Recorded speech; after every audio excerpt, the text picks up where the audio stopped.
From January 28, 2023 to January 28, 2025, we shall be celebrating 3 important events of our dear patron, St. Thomas Aquinas. Let us get to know the meaning of these milestones in his life and their significance for us today. 2023 marks the 700th anniversary of his canonization by Pope John XXII on July 18, 1323 through the bull Redemptionem Missit.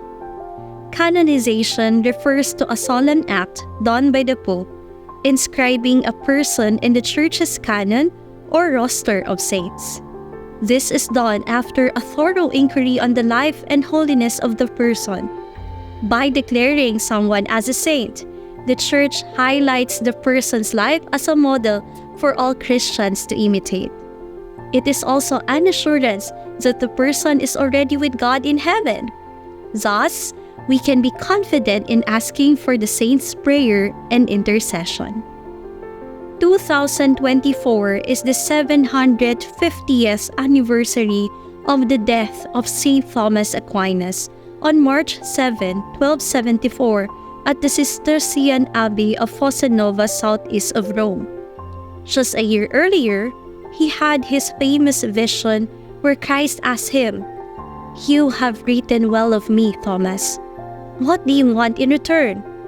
And he answered, "Nothing but you, my Lord."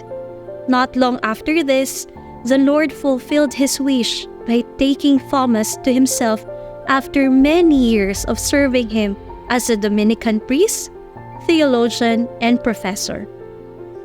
A saint's day of death is also regarded by the Church as the saint's Dies Natalis, or birth in heaven, and is usually celebrated as the saint's feast day. Thus, the original feast of Thomas was March 7, but since it almost always falls during Lent, it was moved to January 28, which is the day his remains were moved to their final resting place. We also celebrate the 800th anniversary of the birth of St. Thomas Aquinas around the year 2025. Although we do not know his exact birthday, he was born around the year 1224 to 1225 to a Sicilian noble family in Roccasecca, Italy, as the youngest child in a brood of 4 boys and 5 girls. He almost died as a child when a lightning bolt struck their home and took the life of his sister, who was sleeping just beside him. This explains why he seemed to have had astrophobia, or fear of thunder and lightning, for the rest of his life. But divine providence had other plans for the young Thomas, who will grow up to become not only one of the greatest intellectual giants in all of human history, but also one of the holiest saints of the Church.